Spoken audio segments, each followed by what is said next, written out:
Yo, what's up guys? It's Noah here, and in today's video, I'm going to be talking through a couple player props I like on Prizepicks for today's NBA slate on Friday, December the 29th. We've got 10 games tonight, so it's a big Friday night slate. Wanted to come on and give you guys some early props that I did like for this slate, taking a first look at the board right now on Thursday night when I'm recording this video.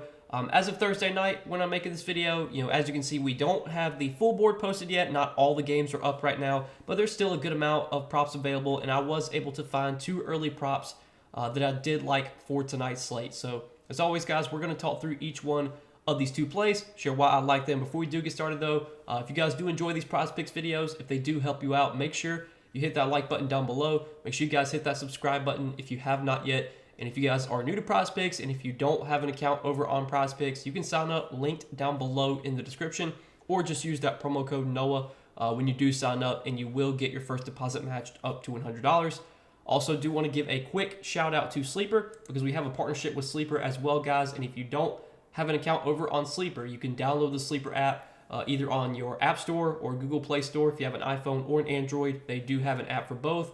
Download their app, use promo code NOAH over on Sleeper, and you'll get your first deposit matched up to $500. Now, if you don't know what Sleeper is, they're an app similar to Prizepicks. They're similar to a lot of these other DFS pick'em apps that you do see around the industry. On Sleeper, though, you are able to win up to 100x your money. They do offer a lot of the major sports like NFL, NBA, college football, college basketball, MLB, all that stuff.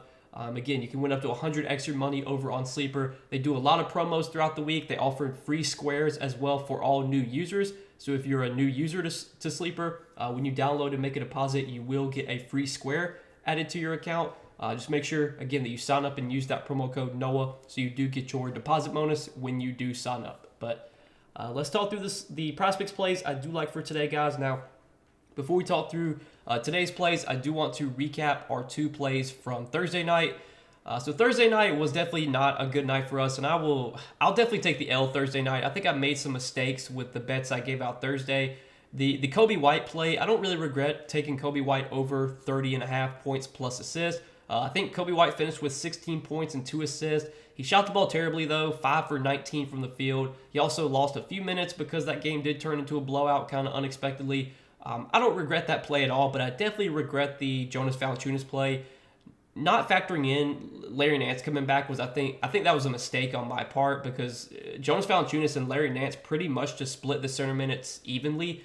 They both played like exactly 24 minutes, and Jonas Valanciunas did take a big minutes hit with Larry Nance back. I think that was definitely a mistake on my part, not factoring in Nance coming back and how that would impact J-Val's role.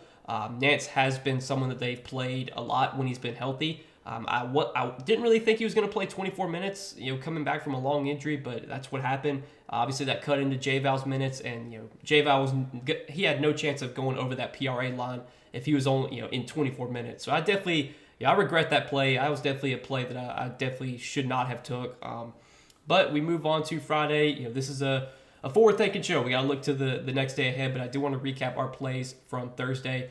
But yeah, guys, we got two plays to talk about for Friday. First play I like, we're going to look at a points prop, and then we're going to look at a PRA prop that I'm liking for this slate. So for the points prop, we're going to take a look at Trae Young's points prop at 28.5 going up against the Kings.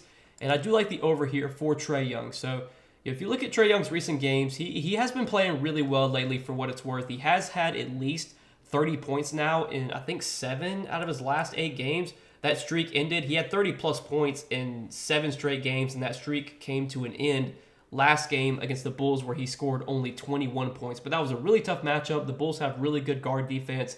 Trae also didn't shoot the ball that well in that game, 6 for 17 from the field. But prior to that, he has been, had a really, really good role. He's been scoring a ton lately. The minutes have been great for Trae Young. I mean, some of these games lately, he's been playing like 40 minutes.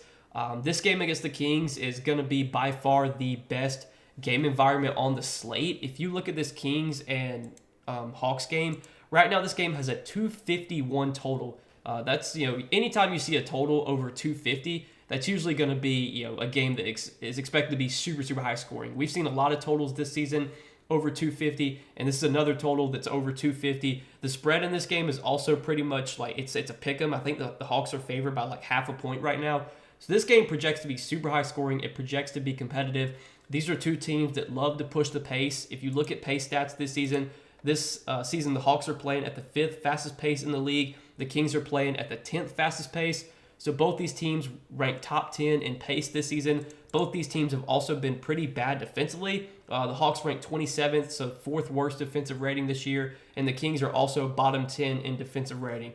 So the matchup's great here. The game environment's great as well for Trae Young. And if you look at DK Sportsbook right now, the early Sportsbook odds do have Trae Young pretty heavily favored, minus 140 on DK Sportsbook to go over this points prop. So anytime you can find a prop that's minus 140, minus 145, minus 150, even higher odds than that, if you can find plays like that available on Prizepicks, those are always going to be good bets to take, because on Prizepicks, you don't have to lay that juice. No matter if you take the over or the under on a prop, it all pays out the same. So if you can find a prop that's minus 140, minus 145, anything like higher than that, that's usually going to be a good bet to take on Prizepicks. So I do like the over here of 28.5 points for Trae Young. Love the matchup, love the game environment. I want to say Trae, for what it's worth, I think he has had some big games in the past against the Kings.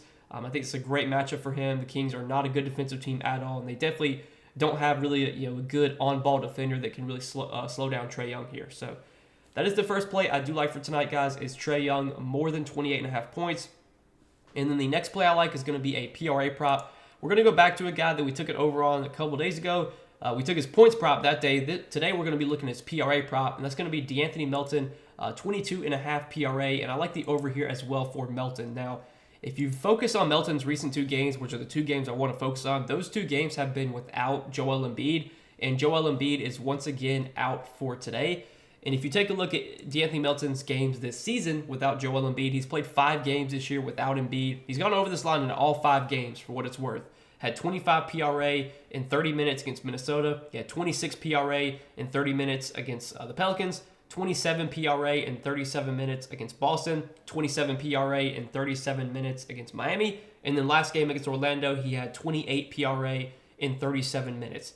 Especially, the last 3 games, we have seen massive minutes for DeAnthony Melton, 37 minutes in all 3 games he's played without Joel Embiid, I should say. And I think that's something we can expect to continue, because with Nick Nurse as the head coach for the Sixers now, we know Nick Nurse, he's going to play his main guys big minutes. He's playing Joel Embiid huge minutes this season. He's playing Tyrese Maxey huge minutes. And the rest of the main starters, Tobias Harris, DeAnthony Melton, Kelly Oubre, we can expect pretty big minutes for all these guys. This is a matchup against Houston that I don't love. The Rockets have been way better defensively this year. I don't think this is like the greatest matchup. I think this game environment, we talked about how good the Kings and Hawks game environment is going to be. Well, this game's probably going to be the exact opposite, because the Rockets, they do play at the slowest pace in the league. So this is not a game that expects to be super high scoring. It does have the lowest total on the slate. But even still, the role this year for DeAnthony Melton has been really good. And if you look at his on-off splits this season without Joel Embiid, he's been like one of the biggest beneficiaries when it comes to an increased usage rate, an increased scoring rate. Like, all of his stats greatly see a huge spike when you take Embiid off the floor. And I want to pull him up real quick just to read them off to you guys. But I know so far this season, if you look at the games without Embiid, Melton has really benefited. And if you look at the minutes he's played total with Embiid off the floor, he's really benefited. So this season, Melton, he's seen a 5.5% bump in his usage rate without Embiid, which is second highest on the team. And his scoring has really took a spike. So like, if you take a look at his per 36 stats this year in the minutes he's played without Joel Embiid, Melton's averaging 19 points per 36. In terms of rebounding, he's averaging, he's averaging over 5.5 rebounds per 36 without Embiid. And then if you look at his assist numbers, he's averaging nearly 5 assists per 36. Now, do I expect Melton to put up 19 points, 6 rebounds, 5 assists? Like, I don't think that's something you can really project him for. But clearly, his stats are good without Joel Embiid. They've been really good this season. You look at the games he's played without Embiid this season, he's been scoring in all those games, 16, 17, 21, 15, 22 points. The rebound numbers have been solid, 6, 3, 4, 7, and 5 rebounds. The assists have kind of been up and down, but 3, 6, 2, 5, and 1 assist in the games without Embiid. And then the shot volume has been really good. This is something we talked about in our last video when we took Melton over 12.5 points. That video, we talked about how Melton has seen he's seen consistent volume in the games he's played without Embiid. in their 5 games without Embiid this season. 11, 14, 19, 17, and 13 shot attempts for De'Anthony Melton. So, man, like all the boxes are checked for Melton. The only knock I guess I have is that this game is going to be really slow paced. This is a pretty bad matchup too. Like Houston, again, been way better defensively this year. But matchup aside, I think the role is really good here for De'Anthony Melton, and he's been able to go over this PRA prop in every single game without Joel Embiid this season, and hopefully that will continue after today. So these are the 2 early props, guys, that I do like for Friday's NBA slate. Trae Young, more than 28.5 points, and then De'Anthony Melton, more than 22.5 PRA. Let's bounce back after Thursday's disaster of a slate. Thursday, I regret that some of the plays I gave out Thursday. Definitely regret that Jonas Valanciunas play. I think that was a bad play to give out on my part, but don't really regret the Kobe White play. I know Kobe White played pretty terrible, but I think the opportunity was definitely there. The usage was there. The volume was there. He just kind of shot the ball really terribly, or really poorly, I should say. But we move ahead to Friday. Let's bounce back. Let's hit both these plays for Friday night. Appreciate you guys watching the video, though, as always. If you guys did enjoy, and if you do enjoy these Prizepicks videos, hit that like button down below. Make sure to hit that subscribe button if you have not yet. And if you guys are new to Prizepicks, and again, if you don't have an account over on Prizepicks, you can sign up, use that promo code NOAH, and get your first deposit matched up to $100 when you sign up for Prizepicks with my promo code. But good luck tonight, guys. Thanks for watching the video as always and supporting the content. We'll see you guys in the next one. Peace.